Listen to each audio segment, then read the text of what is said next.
edition of Vintage NASCAR Owners, Richard Childress Racing, Part 1. Richard Childress Racing is a NASCAR Cup Series, Xfinity Series, and even Craftsman Truck Series team that has competed in NASCAR since 1969. Probably best known as the team that Dale Earnhardt drove at the number 3 Jim Goodwrench Chevrolet for and finding all that success with. The team has won 6 NASCAR Cup Series championships, 5 Xfinity Series championships, and 2 Craftsman Truck Series championships. Before we get to all of that, we have to start at the beginning. RCR made their first start as a team when Richard Childress made his first career NASCAR Cup Series start at Talladega in the fall of 1969, driving a number 13 Chevrolet, starting 26th and finishing 23rd. That was the only start the team made until 1972.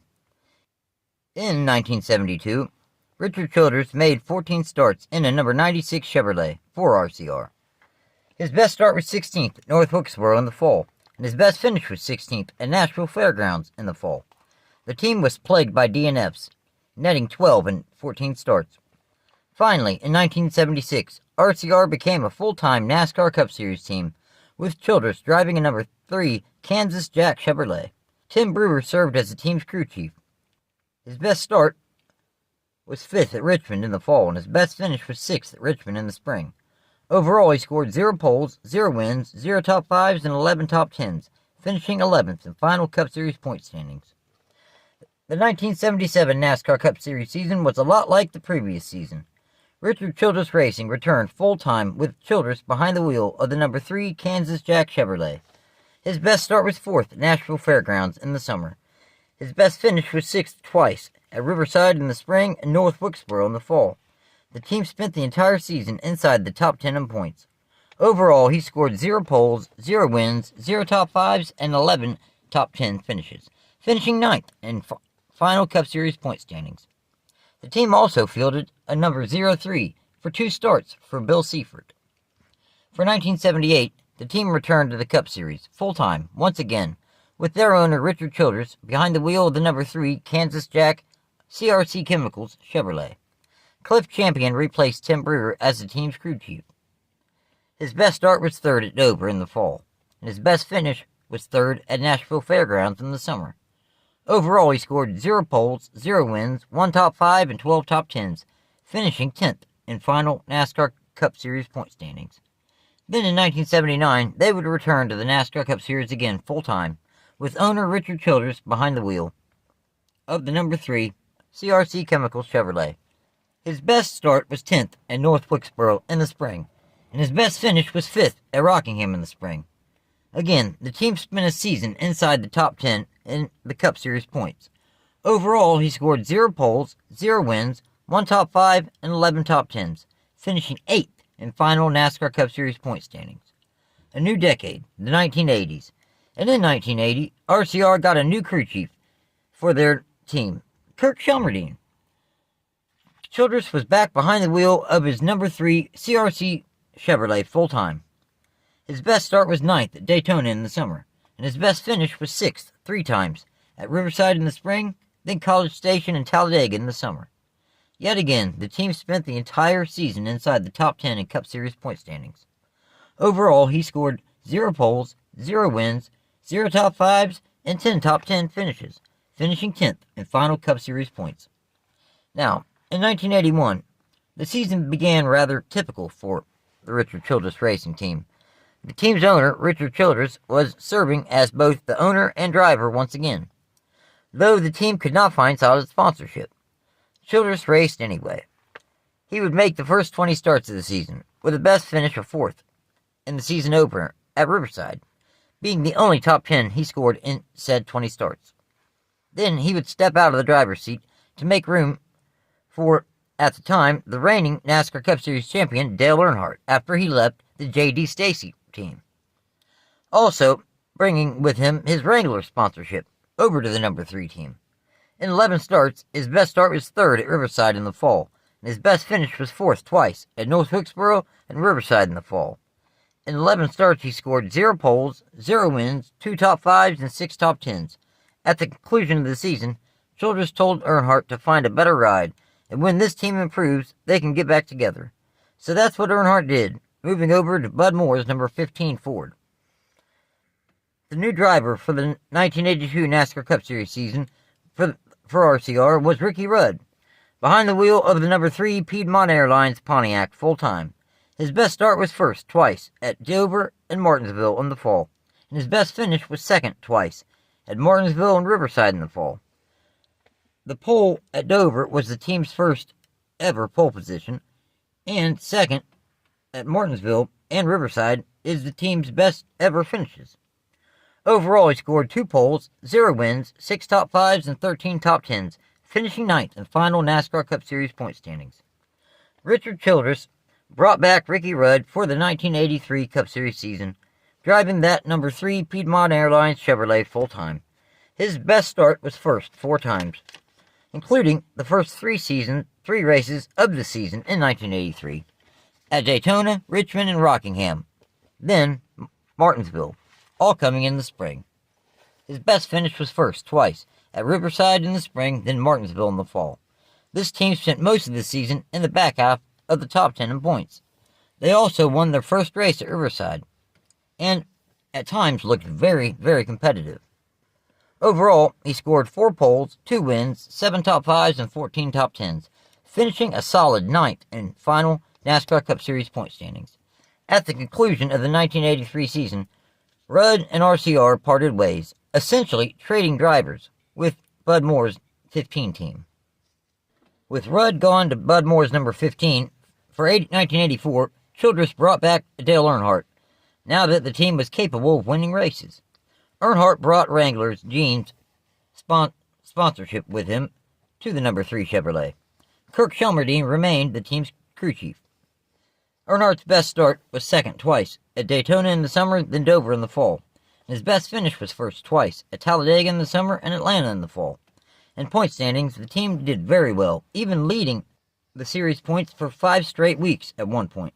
Overall, he scored 0 poles, 2 wins, 12 top 5s, and 24 top 10s, finishing 4th in final Cup Series point standings. 1985, Earnhardt returned to the number 3 Wrangler Chevrolet full-time for Richard Childress Racing. This season was really up and down for the team. They won races and a pole, but had 9 engine failures, hurting them in the point standings. Dale's best start was first at Bristol in the fall, and his best finish was first 4 times, at both Bristol races, Richmond in the spring, then Martinsville in the fall. Overall, he scored 1 pole, 4 wins, 10 top 5s, and 16 top 10s, finishing 8th in final Cup Series points. By the time 1986 had come, Richard Childress Racing had went from a small owner-driver team to a full-blown championship-worthy racing operation. Earnhardt was back behind the wheel of the number 3 Wrangler Chevrolet full-time. The team had an awesome season, taking the point lead at race 9 in Talladega and leading it the rest of the season. His best start was first in Atlanta in the spring, and his best finish was first 5 times at both Charlotte races, Darlington and North Wilkesboro in the spring, then Atlanta in the fall. Overall, he scored 1 pole, 5 wins, 16 top 5s, and 23 top 10s, winning the 1986 NASCAR Cup Series championship. It was the team's first, and Dale's second. After winning the NASCAR Cup Series championship in 1986, in 1987, the team was even more impressive. Earnhardt drove that number 3 Wrangler Chevrolet full-time, once again. His best start was first in Atlanta in the spring, and his best finish was first 11 times, including 6 of the first 8 races of the season.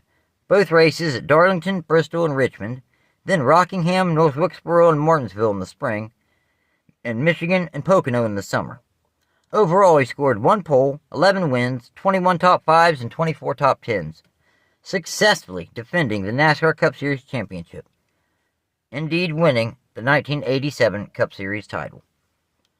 Wrangler was the team sponsor for several seasons, but now GM Goodwrench took over in 1988.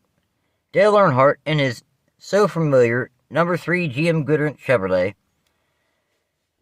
His best start was second 5 times, at both Darlington and Atlanta races, then Richmond in the spring. His best finish was first 3 times, at Atlanta and Martinsville in the spring, and Bristol in the summer.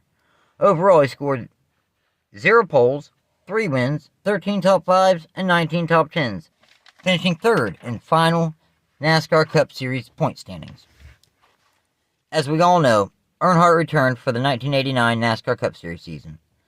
That number 3 GM Goodwrench Chevrolet had a best start of first, twice, at Martinsville and North Wilkesboro in the fall. His best finish was first 5 times. Both races at Dover, North Wilkesboro in the spring, then Darlington and Dover in the fall. Overall, he scored 2 poles, 5 wins, 14 top 5s, and 19 top 10s, finishing second in final Cup Series point standings. Richard Childress Racing entered its 3rd decade of real operation, the 1990s. In all fairness, you could say 4th decade, but the team only made one start in the 1960s, in '69. So that's why I'm saying they're entering the 3rd decade. Anyways, 1990 was an incredible season for both Dale Earnhardt and his RCR number 3 GM Goodwrench Chevrolet team. His best start was first 5 times, at Atlanta in the spring, then Talladega and Watkins Glen in the summer, and Bristol and Darlington in the fall. His best finish was first 9 times, at both Darlington and Talladega races, Atlanta and Michigan in the spring, then Daytona in the summer, followed by Richmond and Phoenix in the fall.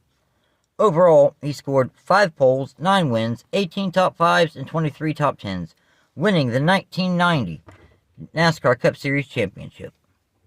While the 1990 season was very flashy, with several poles and victories, on the way to the NASCAR Cup Series title, in 1991 their path was a bit different.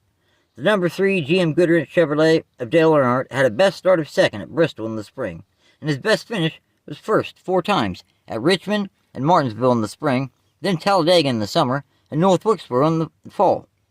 Even though the team statistically was down just a hair this season compared to the season prior, they still had a very strong season, leading the point standings for all but 5 weeks throughout the whole season. Overall, he scored 0 poles, 4 wins, 14 top 5s, and 21 top 10s, once again winning the NASCAR Cup Series championship. NASCAR fans have lots of positive reasons to look back on the 1992 NASCAR Cup Series season, though Dale Earnhardt and RCR fans, not necessarily. Earnhardt's best start was first at Watkins Glen in the summer, and his best finish was first at Charlotte in the spring. This was a very down season for the team. It looked like once they won the Coca-Cola 600, and over the next 2 races, they would be all the way up to second in points, leading laps most weeks and everything. But then, starting at Pocono, they blew 3 engines in 6 weeks. And, well, their results over the next several weeks were 28th, 9th, 40th, 23rd, and 40th. And that took them right out of the championship conversation. And the rest of the season, things didn't really improve much. In my opinion, Kirk Shelmerdine had begun to fall behind a bit as far as on the technical side of the things. I mean, and the engineering side of everything was really starting to emerge in NASCAR. Overall, he scored 1 pole, 1 win, 6 top 5s, and 15 top 10s, finishing a distant and disappointing 12th in final Cup Series points. After a long time spent together, Kirk Shelmerdine and RCR parted ways at the end of the 92 season. Andy Petrie became the new crew chief for Richard Childress Racing's number 3 GM Goodwrench Chevrolet team and driver Dale Earnhardt. Petrie was coming off a several season run as Harry Gant's crew chief. This season, the team was able to really rebound. His best start was first 3 times, at Darlington, Talladega, and Sonoma in the spring, and his best finish was first 6 times, at Darlington, Charlotte, and Dover in the spring, then Daytona, Pocono, and Talladega in the fall. Overall, the team scored 3 poles, 6 wins, 17 top 5s, and 21 top 10s, winning the 1993 NASCAR Cup Series championship, a 6th for Dale and a 5th for the team. That season, RCR also had their R&D car make 2 starts, the number 31 Mom and Pop's Western Steer Chevrolet, with Neil Bonnet behind the wheel. It was Dale Earnhardt's best friend.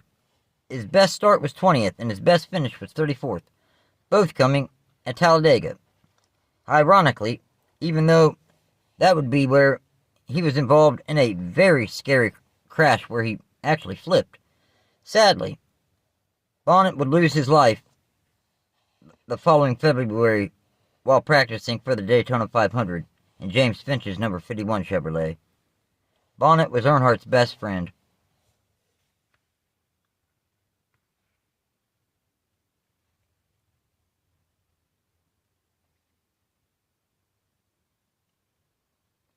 Momentum is a real thing. Just ask the RCR team. They carried over what they had in 1993 right into 1994. Earnhardt was fast again.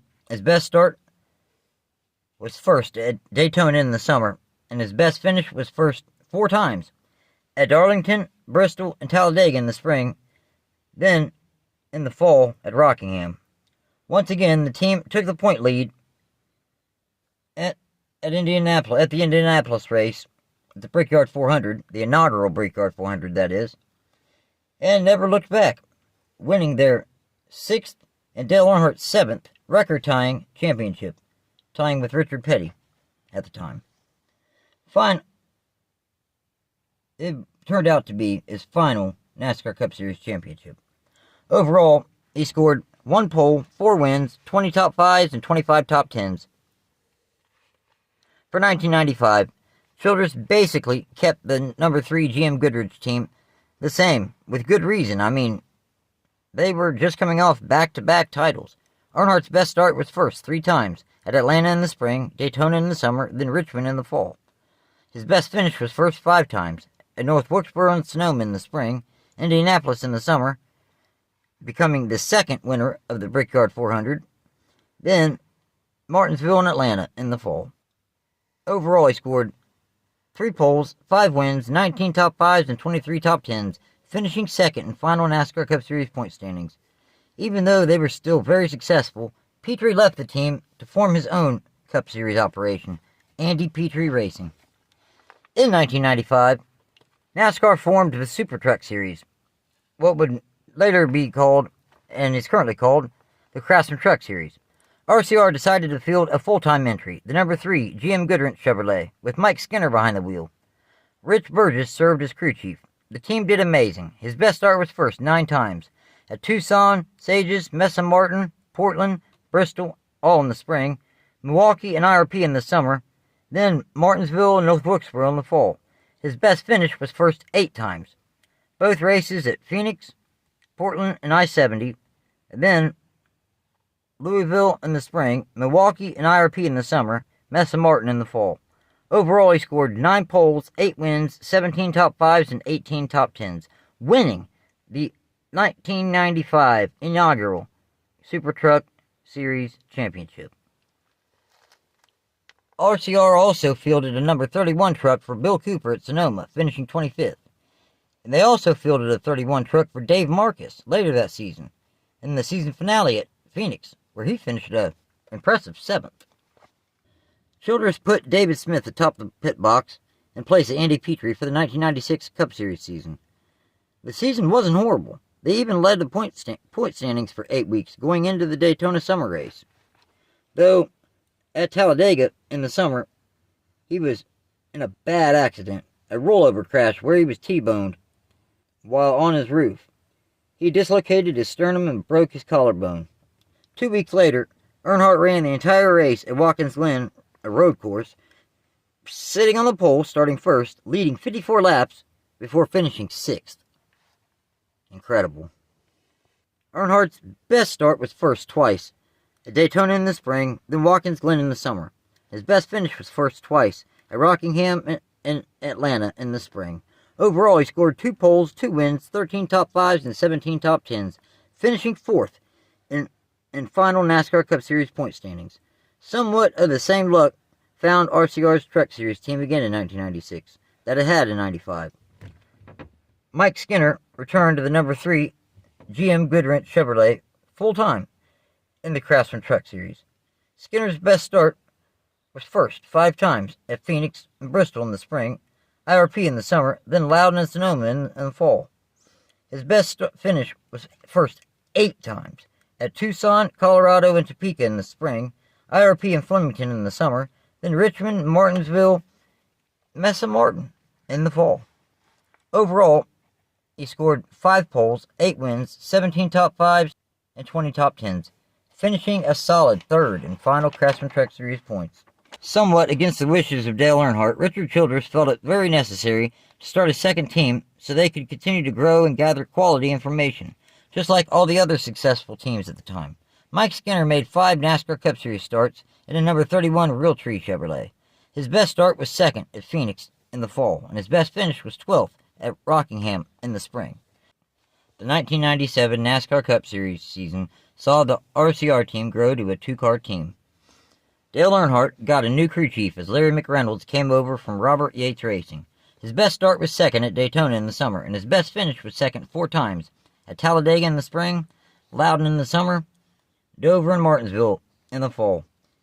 That was for sure a down season for both Earnhardt and the RCR team in general.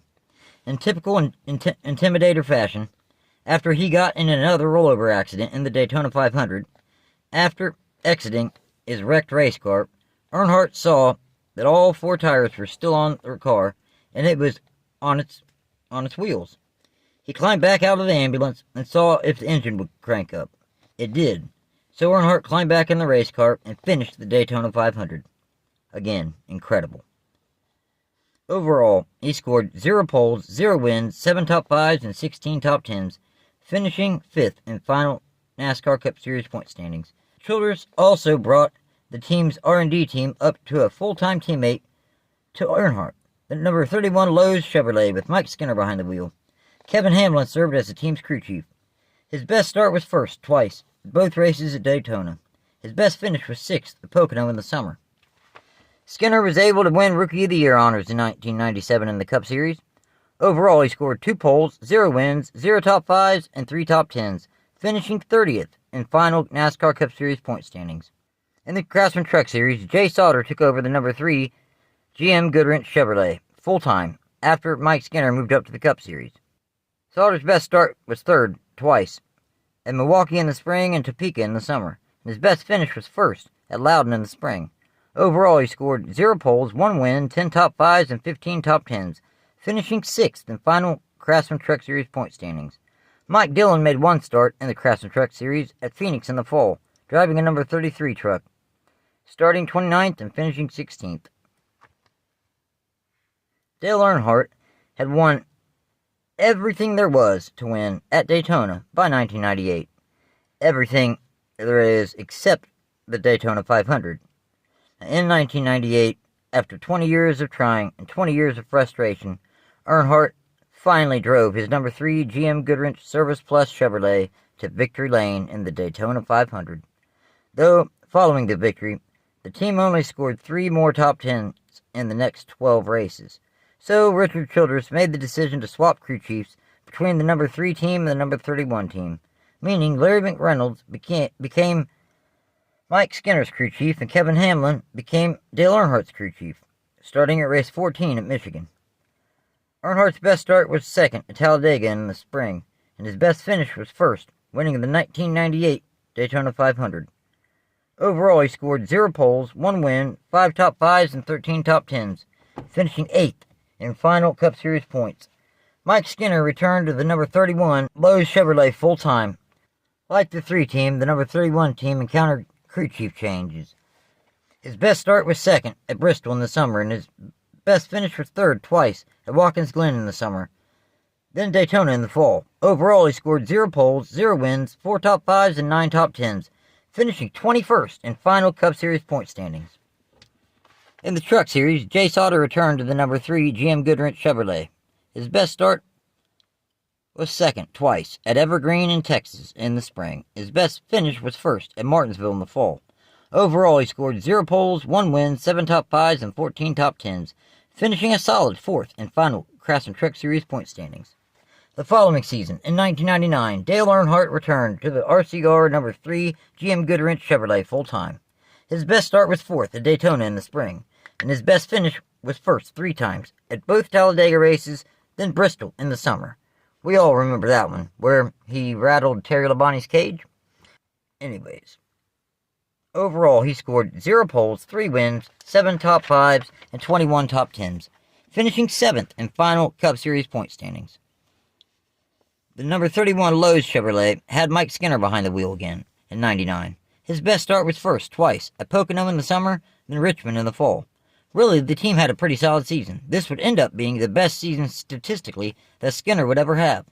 Overall, he scored 2 poles, 0 wins, 5 top 5s, and 14 top 10s, finishing a respectable 10th in final Cup Series point standings.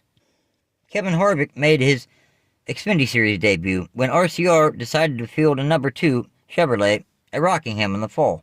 He started 24th, and after losing an engine only 34 laps into the race, he finished 42nd.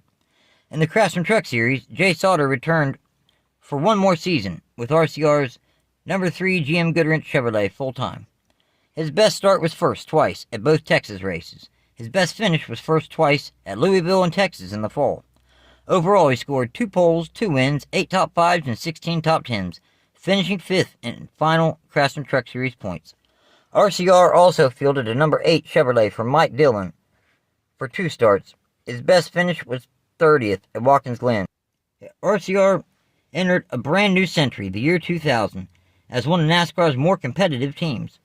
Dale Earnhardt was behind the wheel of the number 3 GM Goodwrench Chevrolet once again.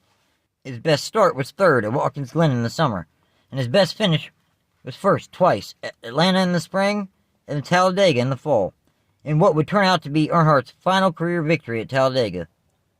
When Earnhardt came from 17th with 4 laps to go, Kenny Wallace pushed him across the start-finish line to win. The team did fantastic in the series point standings, spending all but the first 3 races of the season inside the top 5 in points. Earnhardt came close to his 8th series title, but finished 2nd in final points.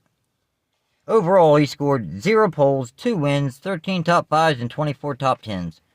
Mike Skinner also returned to the number 31 Lowe's Chevrolet full-time for Richard Childress Racing. His best start was first at California in the spring, and his best finish was 2nd at Talladega in the spring. Overall, he scored 1 pole, 0 wins, 1 top 5, and 11 top 10s, finishing 12th in final Cup Series point standings. Harvick went full-time Xfinity Series racing in the number 2 AC Delco Chevrolet. His best start was first twice, at Dover in the spring, then Bristol in the fall. His best finish was first 3 times, at Gateway in the summer, Bristol, and Memphis in the fall. Overall, he scored 2 poles, 3 wins, 8 top 5s, and 16 top 10s, finishing 3rd in final Xfinity Series points. Also in the Xfinity Series, RCR fielded a number 21 Rockwell Automation Chevrolet, driven by Mike Dillon. His best start was 3rd at Myrtle Beach in the summer, and his best finish was 8th at Dover in the fall. Overall, he scored 2 top 10s, finishing 22nd in final Xfinity Series points. 2001, a year that began like any other year, but soon we all would realize how bad of a year it would be. Speed weeks in Daytona went on like usual. Earnhardt's team that he owned, DEI, was the class of the field, with Dale Jr. in the number 8 and Michael Waltrip in the number 15. As the laps wound down, the 3 found themselves leading the pack 1, 2, 3. On the last lap, they dove into turn 3, Waltrip leading Dale Jr. right behind him. Then a hornet's nest of race cars from 3rd back to about 14th. Dale Sr. was leading that pack in 3rd. Sterling Marlin saw the smallest of openings and tried to get underneath Earnhardt Sr. But when he did, he made contact with Earnhardt's left rear, helping him lose control, and then he slammed head-on into the wall. He and the number 36 of Ken Schrader, who was collected once Earnhardt hit the wall, came to rest in the infield grass near the exit of turn 4. As we all know, Ralph Dale Earnhardt Sr. lost his life due to a basilar skull fracture.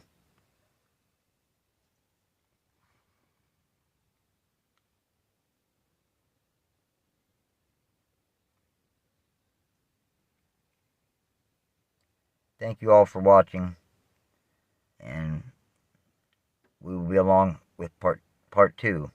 It's coming very soon. Again, thank you. We love Dale, and we miss Dale. A lot of us do. He was an awesome driver, an awesome man. NASCAR ain't the same without him. Again, thanks for watching. Please don't forget to hit that like button. And please let me know in the comments how you guys feel about this. Whether good, bad, or indifferent. Thanks again. Take care.